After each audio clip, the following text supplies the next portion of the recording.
In Chapter 8, we're going to discuss inventories and the cost of goods sold. Obviously, inventory is important for almost all companies, but depending on what they do, may or may not have inventory.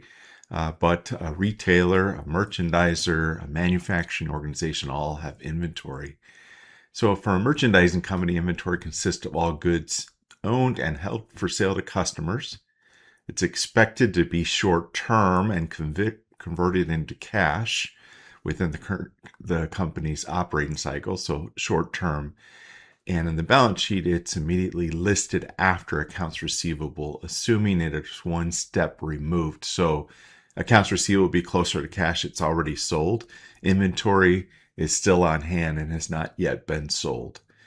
So we're really interested in the flow of cost. When inventory is purchased and included as an asset. Again, a current asset. And then once it's sold, it's going to appear in cost of goods sold in the income statement.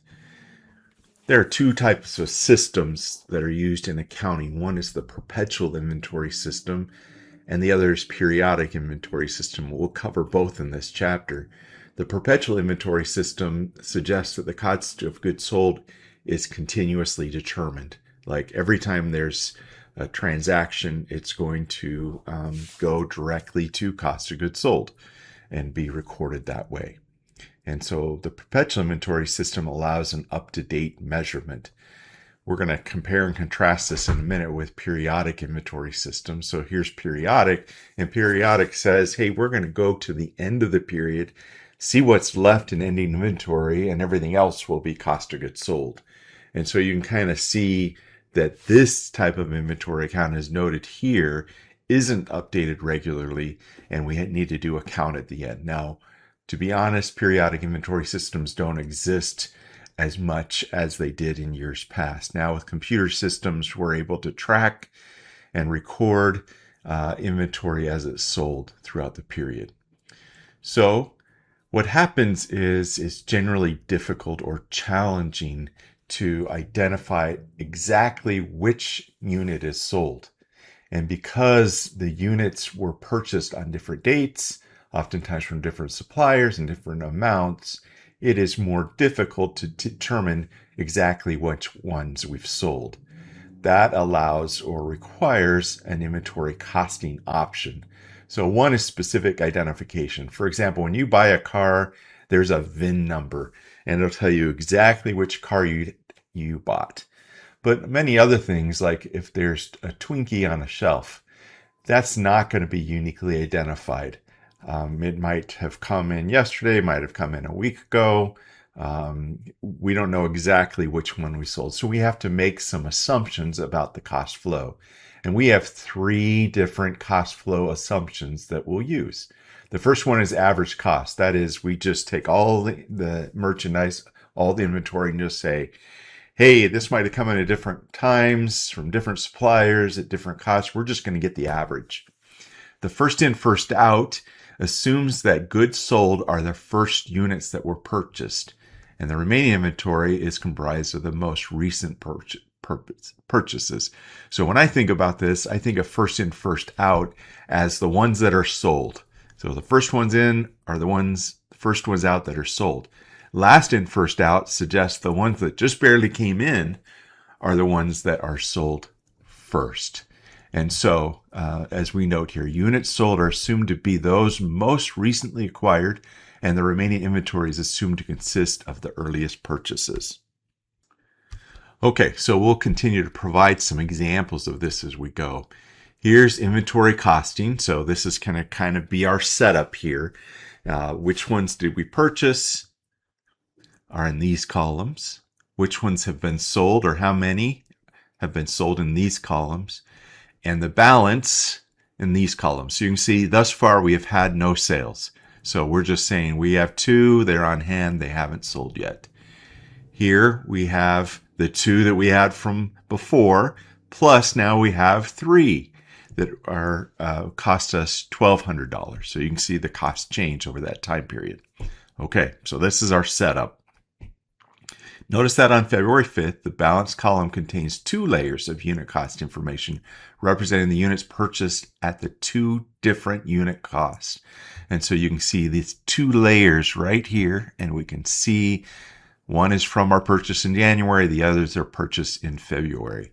A new cost layer is created whenever units are acquired at a different per unit cost. So every time we acquire or purchase more, then we're going to have a different per unit cost.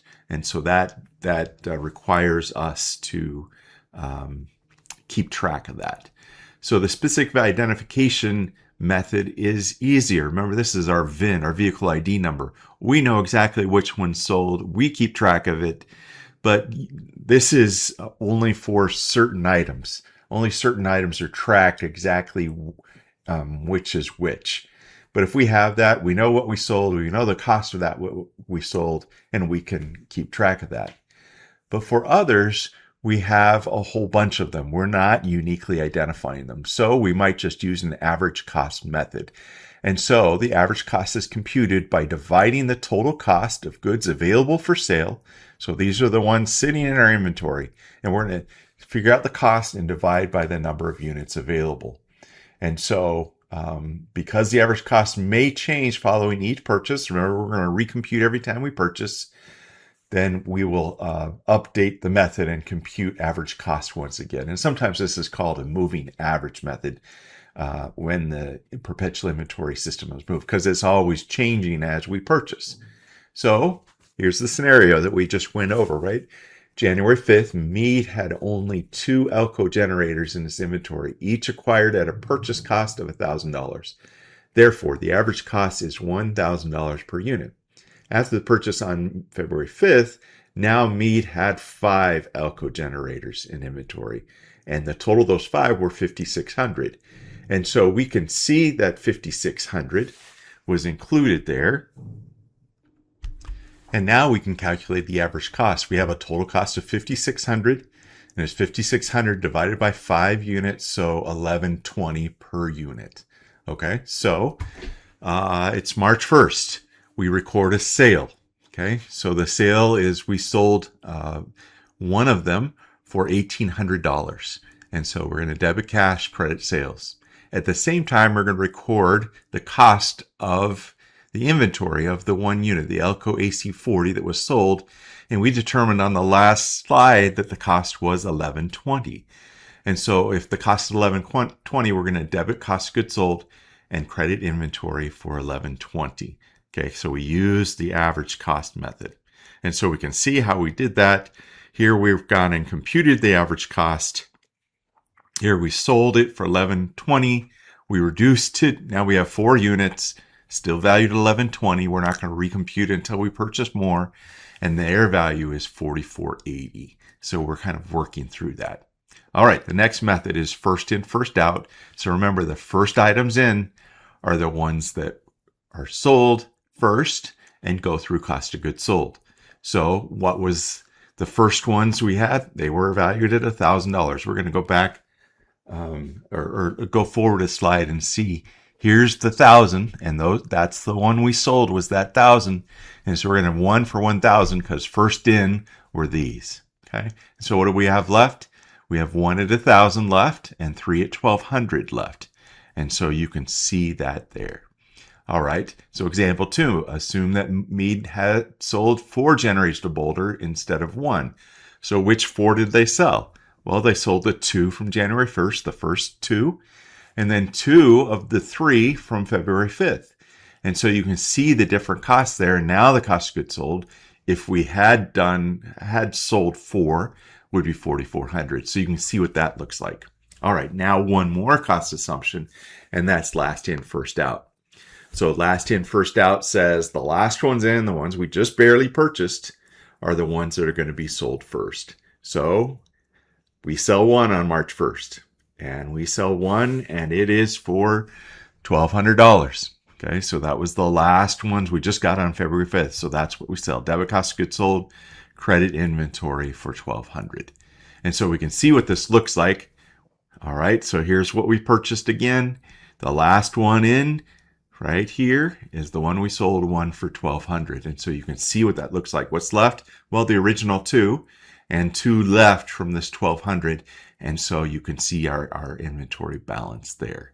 All right, now again, we're going to assume that Mita had sold 4 generators. And the cost of goods sold determined under this would be $4,600. Well, which 4 did we sell? Well, we sold all 3 of those sold. So I'm going back, all 3 of these at $1,200 and 1 of these at $1,000. And so I can see with these 3 at $1,200 and the ones from the January 5th purchase. And so we sold $4,600. And so we can see with those methods. So all 3 of these methods are acceptable. Okay, they are all acceptable. And they each have different assumptions and cause different cost of goods sold and different amount of inventory left. The pro for the specific identification is it works really well. We know exactly which ones sold. We know exactly what the cost was. That makes sense. But it really only works if you have lots of homogeneous products. Okay, those Twinkies on the shelf. That works fine for that. But, FIFO, the inventory cash flow assumption, works well for that, but specific identification really works if they're heterogeneous, okay? If they're unique. And so for the cost of a car. All right, average cost, pros and cons. Well, we calculate the average. And each time we make a purchase, hey, we're going to recompute that amount. And we don't need to keep track of which items are where or anything else. And this allows us to compute it relatively easy each time there's a purchase. FIFO, pros and cons, during inflationary times reports a higher profit. And the balance sheet inventory is valued at the recent purchase costs, right? And so the con is that, hey, if we are making a higher profit, we're going to have to pay higher taxes. And so we can see how that works. LIFO also has pros and cons. It matches current costs with current revenues. We're really like matching. And because it is more expensive costs, typically in an era of inflation, it will report lower costs that leads to lower income taxes. And so you can see how this might work. Now, a con would be that's not kind of how it actually works. You're probably going to be getting rid of the ones that were in there first due to obsolescence. And so, there's some inconsistencies and certainly assumptions that have to be made. This provides a summary of what we just talked about and a good way to review to make sure you understand. The biggest thing I want you to remember is that first in, first out means the first ones in are the first ones out for cost of goods sold. And last LIFO, last in, first out, those are the ones that are sold. And the remaining, the ones still there, are the ones left in inventory. And so that's good. Now, it's important that we be consistent, not that we change from period to period. We use an inventory method and we pretty much stick with it. And that allows us to be able to compare from last period to this period and perhaps compare to other companies that follow similar cost flow assumptions. And so that doesn't mean it can ever change its accounting method or its cost flow assumption, but it does mean it can't really go back and forth, should not go back and forth, because we want consistency and we want comparability. Now, in recent years, especially during the pandemic, there's been a lot of talk about just in time. It has some advantages. You're not going to be storing as much inventory. But what if you run out? And so there's good things and there's bad things associated with that.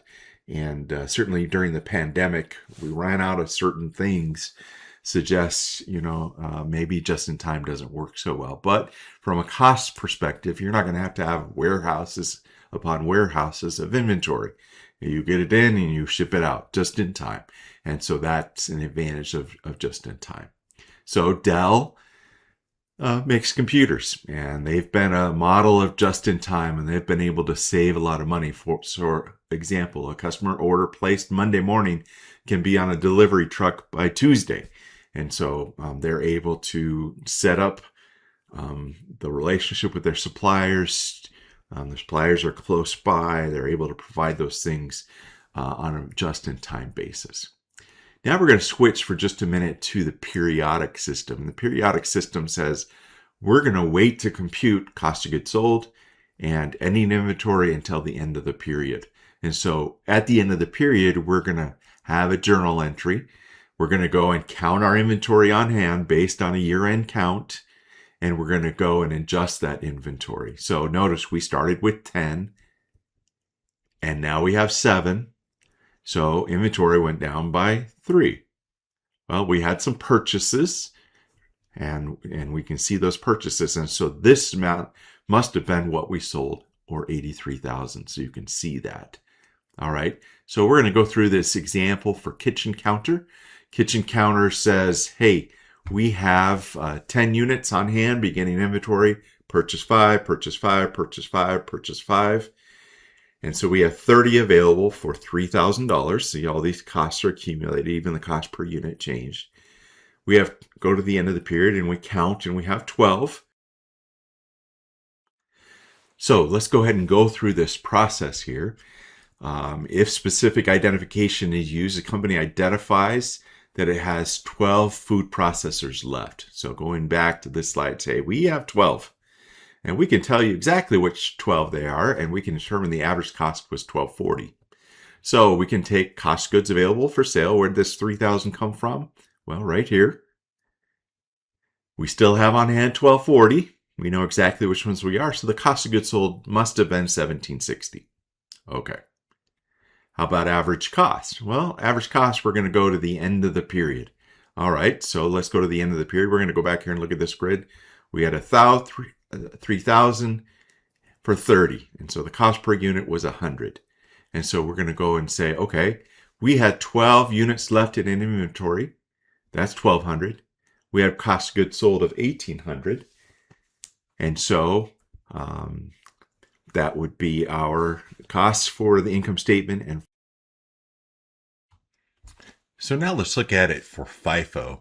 As you recall, when we do periodic, we're going to go and count the inventory and determine the inventory that is on hand. And so let's go and look at that.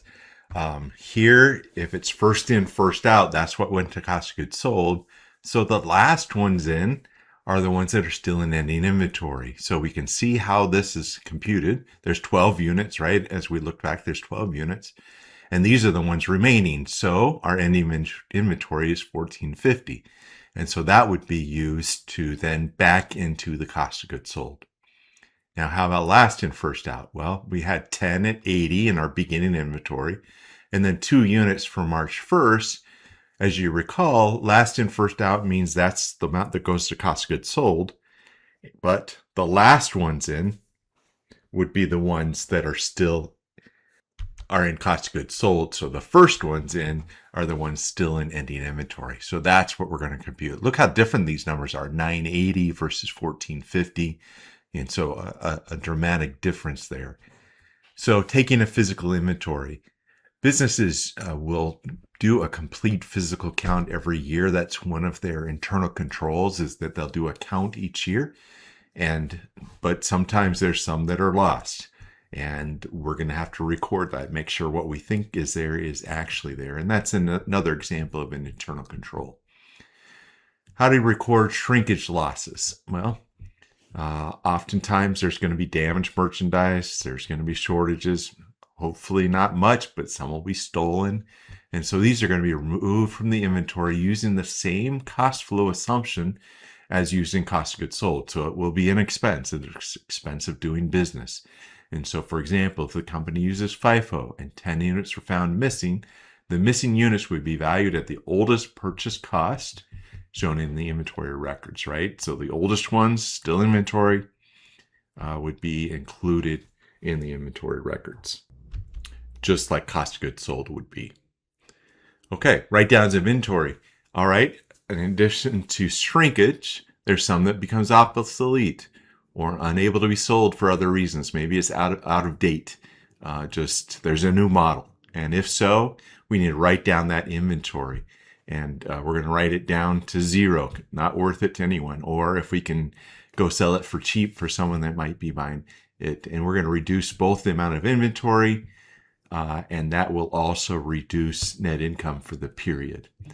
The reduction loss is handled the same way as a shrinkage loss. It's going to be cost of goods sold or If it's not material, if it is material, we're going to have a separate loss from write down of inventory. It's like an expense. It's just going to be now separable so we can see, it looks like we've been losing a fair amount due to write downs of inventory. All right, the next one is the lower of cost or net realizable value. So what happens is sometimes the cost will be lower than the market. That's what you'd expect in business, right? You're going to buy something and resell it at a higher price. But sometimes the market value decreases and it says no one's buying this anymore. And so we want and we value inventory at the lower of its historical cost, what we bought it at, or its net realizable value. Net realizable value is just the amount the company expects to receive from completing the sales process. Essentially the market value, what's it worth? And so we're going to take the lower of two because of we're conservative and we don't want to overstate something in inventory. And so we're going to record that. All right. So we have some options here. We can either apply this lower cost or net realizable value at the individual level, at the category level, or inventory level. And so you can see each of these. So if valued at the individual level, hey, here's the cost. Here's the net realizable value. We're going to take the lower of the two. All right, cross-country skis. Here's the cost. Here's the net realizable value. Here's the lower of the two. Okay, so we can see what that looks like. All right, now we can look and see, hey, at the category level. So essentially saying ski equipment or ski accessories. And so 20,000 or 21,000 lower of cost or net realizable value is the cost, 20,000. Go through the same process for these individual items by category. Here's the lower cost, and here it is 7,500. Looks like the net realizable value is the lower of the two. And so now our inventory is going to be measured either at the individual level. Here's where we went one by one, at the category level, or at the total inventory level. Okay, the lower cost or net realizable value is how we want to value it. We have some options on how to do that, either individual inventory or total inventory. The next thing we want to talk about is the year-end cutoff of transactions. And so this year-end cutoff of transactions says we want to make sure that the ones sold are reflected in the correct period. The ones still on hand are still recorded in the correct period. And so was it last month or this month? And so kind of at the end of the accounting period, we're going to go and say, okay, which applies to this month, which applies to next month. And that's called a cutoff test that we're going to use. The next thing we want to talk about briefly is goods in transit. And I think of this as when title passes. Title just means who owns it, who has rights, legal rights to it.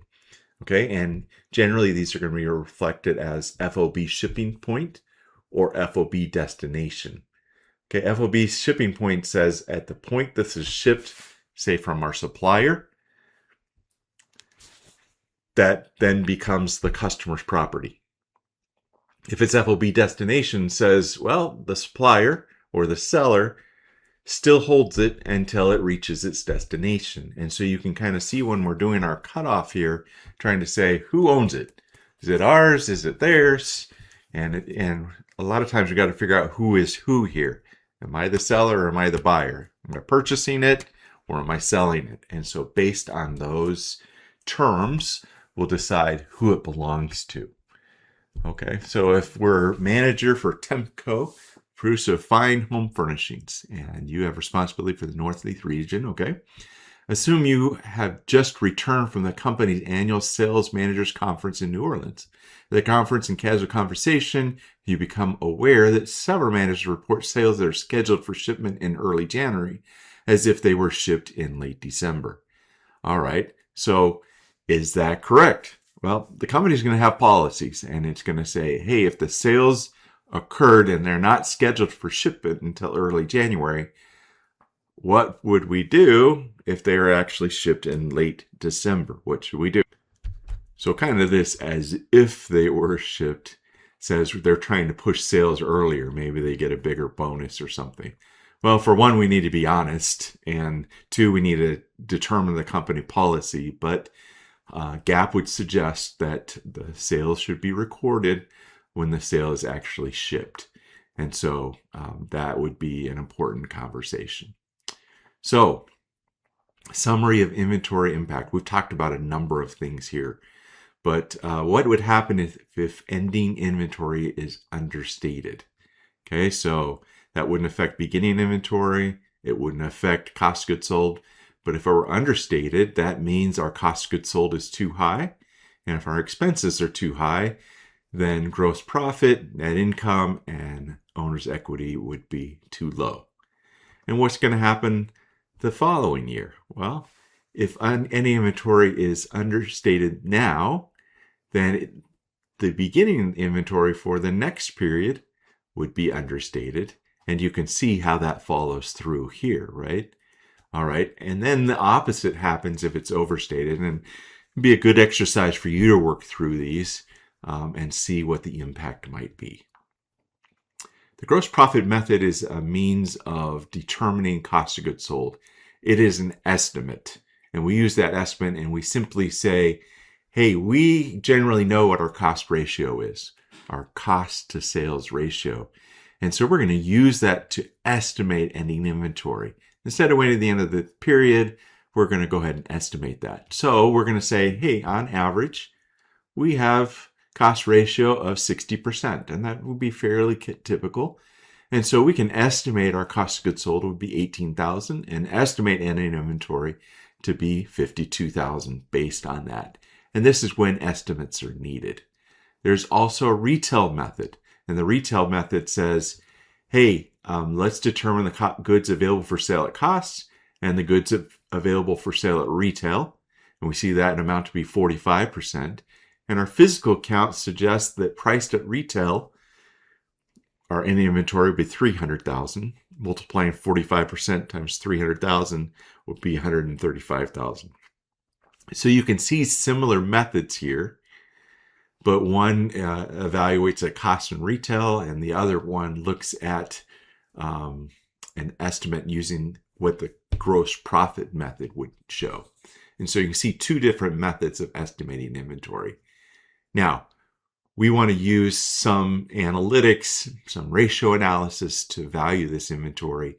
We want to know how many days it is sitting in inventory. I mean, is it sitting there for 2 days, 200 days? And that kind of tells us how quick, how efficient we are in managing our inventory. All right, and associated with that inventory turnover is going to be our day sales. So here is showing an actual computation of that. This says, hey, it turns over 6.12 times per year, and that's equivalent to about 60 days. And so that's one way of evaluating how efficient we are with our inventory. And that completes this chapter.